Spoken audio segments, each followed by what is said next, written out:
Welcome to the Queer Network. This is Queer from the Couch, and we are at the Glad Day bookstore in Toronto on Church Street. I'm joined by Mikey, who is the... my title is the bookstore administrator. Bookstore administrator Yeah. of the oldest queer bookstore in Toronto. Yeah, well, the oldest LGBTQ bookstore in the world, actually. Oldest surviving, I should say. That's amazing. Yeah. How many years?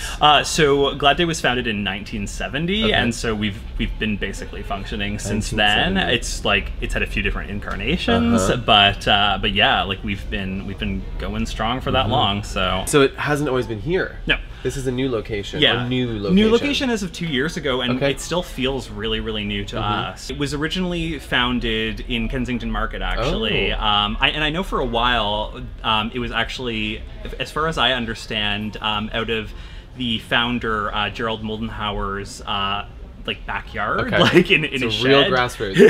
Yeah. And it was also founded in 1970, and it also served as a time for the headquarters of the Body Politic, which is sort of the precursor to Extra, which is Canada's national gay and lesbian newspaper. So there's quite a connection there. There really, really is, and like there always has been.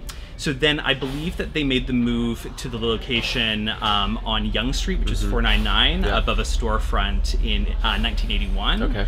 And so that is where the bulk of Glad Day's time on this earth was spent. So yeah. And how has it changed it to be here now? I mean, you're on Church Street, which is the gay village. So yeah, so that was a very, very important reason of why we made the move. Another really important reason, which was like sort of in the forefront of the management's minds, was accessibility was a huge issue, because we were up a flight of stairs just to get to the bookstore. We had an event space up on the third floor as well, so completely inaccessible to people with mobility issues, people in wheelchairs and stuff like that. So what is the Glad Day now? Like, it to me, as somebody who lives in Toronto, like, this is a bookstore, but I've also seen events happen here. So like, give us a breakdown of what it all... So Glad Day is basically everything it can be. It's a fully functional cafe, bar, restaurant. We do club events, especially on the weekends. Like throughout the months, we do book launches. We do different kinds of like speaking events, readings. We have a bunch of book clubs that come in and do their meetings here. So we do RuPaul's parties. I've seen RuPaul's we Drag do Race screenings of RuPaul's Drag Race. We have our really infamous drag brunch on every Sunday, which always packs the place, and like people are calling for reservations weeks in advance. Every Sunday. Every Sunday. Amazing. If you're in Toronto on Sunday, this is where you're coming to brunch, because it's not just a brunch. And we make really good mimosas. Oh, so. Come on. Really, that's all you need at a brunch. So how long have you been involved? I actually started producing an event called Naked Boys Reading, which is exactly what it sounds like. So that was about 5 years ago. Still going? So, so I usually do at least one a year during the Pride season, and then we've done a few others here and there. We did a holiday reading called Deck the Balls. Nice. So nothing but class. Yes, class and sass. And so I started working on the bookstore side of things just last year. So I've been here just a little over a year now. Amazing. And the content that's here, I mean, how has the technology boom of smartphones and digitalization of everything affected physical books?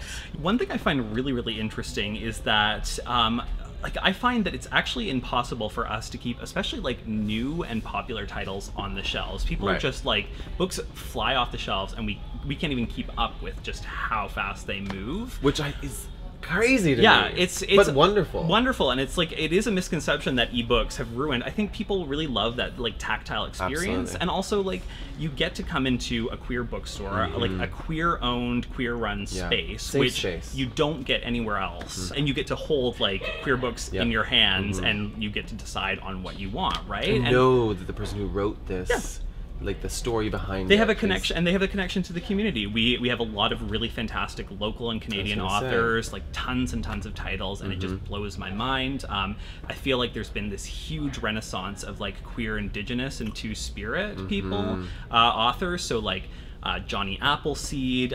We're doing a launch of Lindsay Nixon's Nitisinaq coming up soon. So, which is a whole part of the queer community that we are yet to really explore. We feel this is so important. They've been speaking for years, but they're finally like occupying space in the queer community, right? Which is incredible and like long overdue. So, what does the word queer mean to you? So queer to me, it means like both the sort of like overarching, like it can involve anyone in the community.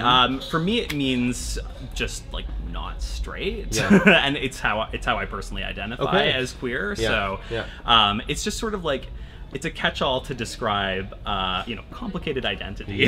So it's like, it's a term that we have reclaimed, like a historical term that we've reclaimed. What are the type of people that come into this bookstore? I mean, are you talking everybody? Yeah, we have everybody, and I think that's one of the one of the really magical things about Glad Day. I think before I started working here, I would sort of walk by on a summer day, and we have our windows out front that we usually will have open on during nice weather. You can see, like, you know, 15-year-olds sitting, like, having some tea. We have like groups, this like huge sort of like migration of like older gay men who come in and just like have their social group here every week. Like tons and tons of queer women. We have like we're really well represented, and like wonderfully so, in terms of like queer people of color who come into the space and who work here as well. So I mean, and it's all happened really organically. Like it's not something you can set out to do, right? Like you can't just say this is what the space is going to be and have people show up. Like, and you've gotten quite a name for yourself. Like, even as somebody who exists in the queer community here in Toronto, I just more and more keep hearing about it. So now you say there are events, but there's a specific event coming up. Yes. It's really exciting because it is the biggest of itself as well. So it's called the Naked Heart LGBTQ Literary Festival. Amazing. It's the biggest LGBTQ, like queer and trans literary festival in the world. Amazing. We're founded here. Founded in Glad Day. We're going into our 4th year. There's over like 60 authors this year who are doing like multiple events. Events like readings, we have panels, we have workshops as well. And does it happen here? Does it happen at a different event space? Yeah, so we do events here. Buddies in Bad Times Theater as well hosts us, and then the event space up the street, I believe it's called 462 Church. So it's like a multi-space event, and it's... So for somebody who's never been to a literary festival before, is it very much like there's events where people go and listen to people read part of their books, or is it panels, or is it both? Is it... Yeah, it's sort of a little bit of everything. We have a few really big book launches that we're doing as part of the festival.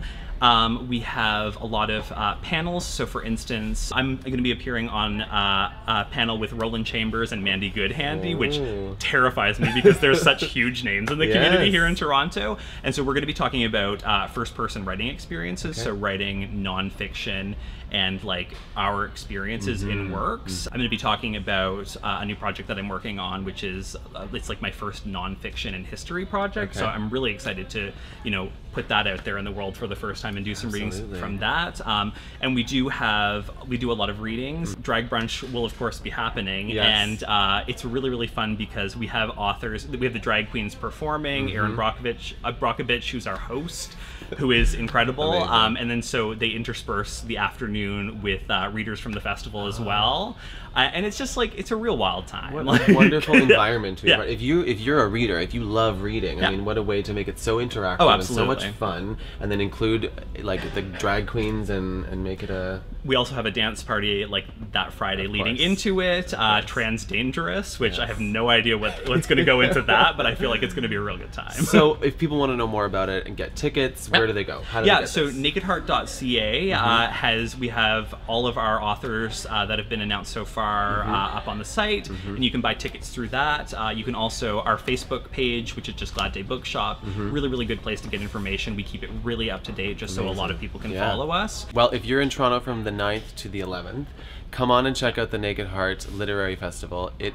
I think you're going to have a great time. Yeah, it's really dynamic, really wild, and at times like very confronting. Yeah, so it's a real good time. That is what literature is here to do. Absolutely. Well, thank you so much for having us. Thank you. And for being on the Queer Network and sharing this with our audience. Thank you so much for watching at home. If you have never been to the Glad Day Bookstore, please check it out. It's an amazing, cute little spot here in the village in Toronto. If you've never been to the Queer Network, subscribe to the channel, like this video if you love books. We love books. We love books. And hit that notification bell so you stay up to date on everything new that we're doing here on the Queer Network. We'll see you at the festival. Yes. All right, bye.